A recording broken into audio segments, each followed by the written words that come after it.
Assalamualaikum Ibu, selamat siang.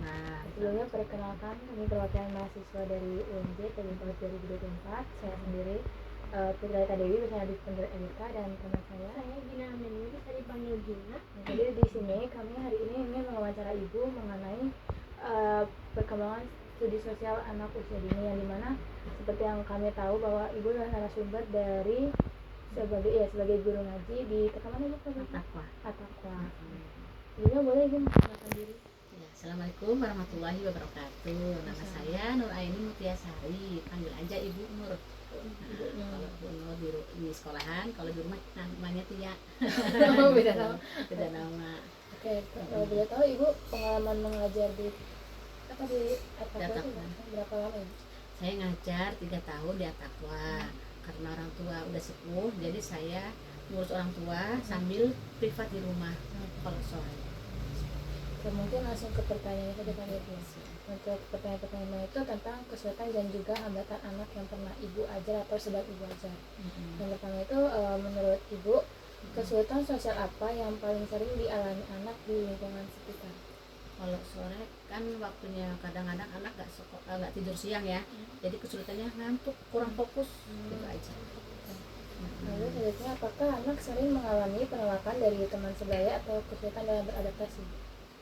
Tidak sih, tidak, karena kan sore-sore itu waktunya kadang-kadang anak-anak udah bermain di rumah, jadi di tempat belajar cuma 1 jam, jadi khusus buat belajar aja.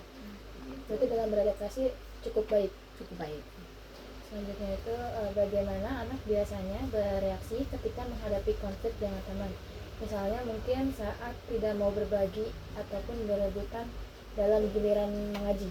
Ya, sering begitu, sering rebutan duluan. Nah kalau kayak gitu Ibu menghadapi konflik itu gimana Ibu memberitahu ke anak? Ya, memberitahu siapa yang datang duluan. Nah, siapa yang ngaji, ditumpuk ikronya. Nah, sesuai dengan daftar yang hadir duluan. Gitu aja. Itu solusi untuk mengajarkan seperti itu. Ya, selanjutnya pertanyaan akan diajukan oleh Gina. Selanjutnya nih Ibu, kita masuk ke faktor penyebabnya.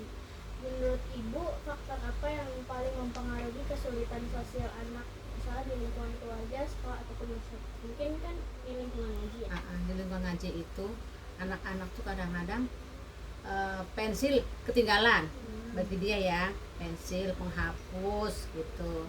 Terus kadang menghambatnya tuh hafalannya. Kemudian, apakah pola asuh orang tua itu berpengaruh terhadap kemampuan anak bersosialisasi? Ya, itu pengaruh banget, harus ikut serta, karena kan ngaji cuma 1 jam atau 1,5 jam, paling nggak 2 jam maksimal. Karena kan di rumah harus mengulang lagi, orang tua harus mengingatkan hafalannya juga. Kemudian bagaimana peran lingkungan sekitar, misalnya tetangga, teman sebaya, atau tokoh masyarakat dalam membentuk perilaku sosial anak? Maksudnya gimana? Bagaimana peran lingkungan sekitar, misalnya tetangga, teman sebaya, dan tokoh masyarakat dalam membentuk perilaku sosial anak? Kalau Ibu sebagai guru ngaji, perannya tuh apa nih Ibu untuk si anak tersebut? Untuk membentuk perilaku sosial si anak tersebut Harus punya adab, berarti itu diajarin adab, biar dia ke lingkungan harus tahu adab aja. Percuma kalau punya ilmu nggak punya adab. Betul. Gitu. Oke, selanjutnya itu pertanyaan tentang kondisi ideal. Menurut Ibu itu bagaimana gambaran anak usia dini yang memiliki keterampilan sosial yang baik? Ada nggak sih Bu satu anak tuh yang menurut Ibu kayak oh ini anak itu keterampilan sosial baik, entah pandai ramah, bisa menyapa, berani berbaur tanpa disuruh. Ada nggak Bu case itu pernah Ibu alami gitu? Ada, bagus anak-anak. So, untuk komunikasinya ya itu bagus. Itu kira-kira ada berapa Ibu kalau jumlahnya? Yang pernah Ibu temui secara kan seluruh siswa ada 15 yang saya ajar ya, satu kelas ada 15 anak ya, kemungkinan ada yang 5. Jadi yang 5 anak untuk bicara bagus, terus ada yang hafalannya bagus, ada yang mereka tuh namanya anak ya, ada yang nakal, ada yang enggak, tapi ada kelebihan masing-masing di situ anak-anak gitu. Selanjutnya itu apa harapan Ibu terhadap perkembangan sosial anak di lingkungan sekitar, terutama lingkungan mengaji yang Ibu ajarkan? Ya, mudah-mudahan dengan ngaji ya ilmunya bermanfaat gitu aja. Bermanfaat buat keluarga, buat agama dan buat masyarakat gitu. Terus selanjutnya itu bagaimana seharusnya interaksi anak dengan teman sebaya agar mendukung tumbuh kembang sosial emosional. Gimana tadi? Menurut Ibu, gimana anak itu harus berinteraksi dengan teman sebaya agar sikap sosial dan juga emosional yang baik itu bisa muncul dengan cara apa? Dengan adab. Kasih adab aja, kasih pelajaran yang bagus-bagus, kasih tahu gitu. Berarti dengan memberitahu kalau anak teman itu harus bersikap baik ya. Harus kasih tahu, harus saling sayang gitu. Oke, selanjutnya Jangan suka ngebully lah. Iya betul. Zaman sekarang mah anak-anak ngebully terus, kadang nggak bisa hafalan dibully. Harusnya kan saling mendukung ya gitu. Makanya kita ajarin jangan suka ngebully, saling mendukung aja. Ibu, selanjutnya mengenai solusi, apa strategi yang sudah Ibu lakukan di tempat mengaji itu untuk membantu anak mengatasi masalah sosial? Saya maksudnya gimana? Misalkan ada anak yang dia tuh nggak pandai bersosialisasi dengan teman. Nah, cara Ibu agar anak itu pede untuk bersosialisasi dengan teman itu gimana?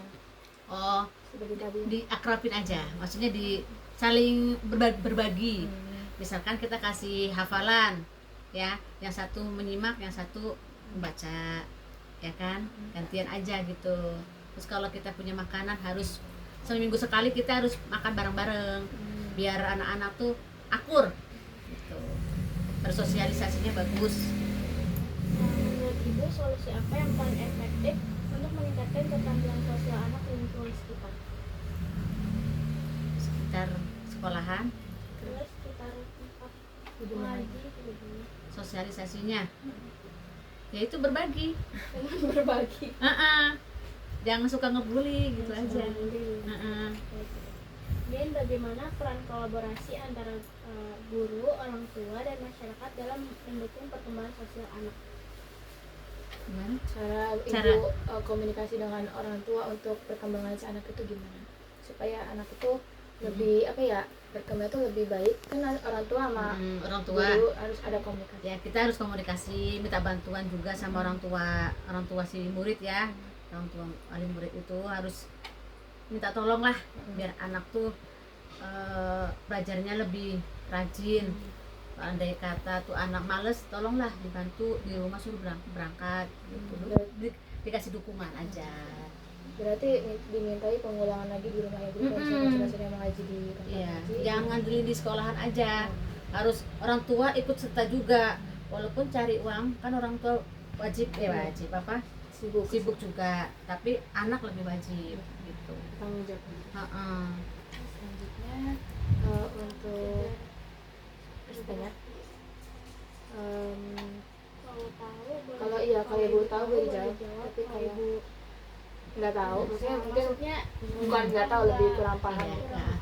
Ini sih pertanyaan itu bagaimana cara mengenalkan peristiwa sejarah sederhana, misalnya tradisi keluarga atau hari nasional kepada anak usia dini agar mereka memahami identitas dan nilai budaya. Nah, kalau untuk ini boleh menggunakan, gimana sih Ibu ngajarin ke anak Ibu sendiri? Kalau kita kan orang Jawa ya Bu ya, orang Jawa tuh punya tradisi begini, itu cara pengajarannya gimana?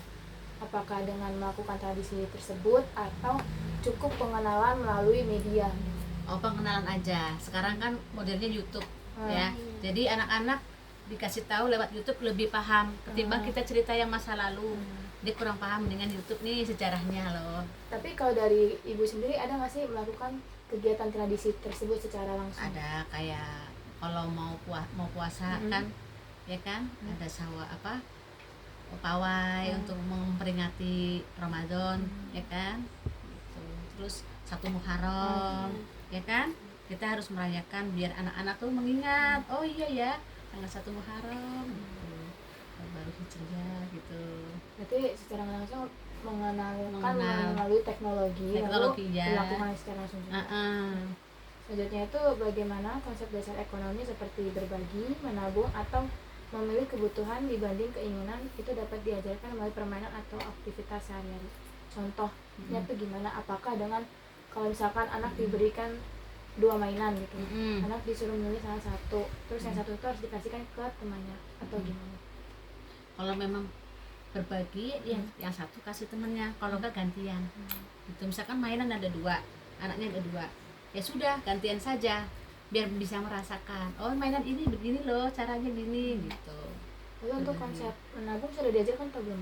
Menabung. Kalau nabung ya kalau misalkan anak itu diajarkan juga karena buat jadi nggak boros gitu, diajarkan nabung. Berarti secara langsung diajarkan untuk kalau memilih kebutuhan tuh tergantung skala prioritas. Iya, Oke. sesuai dengan kebutuhan.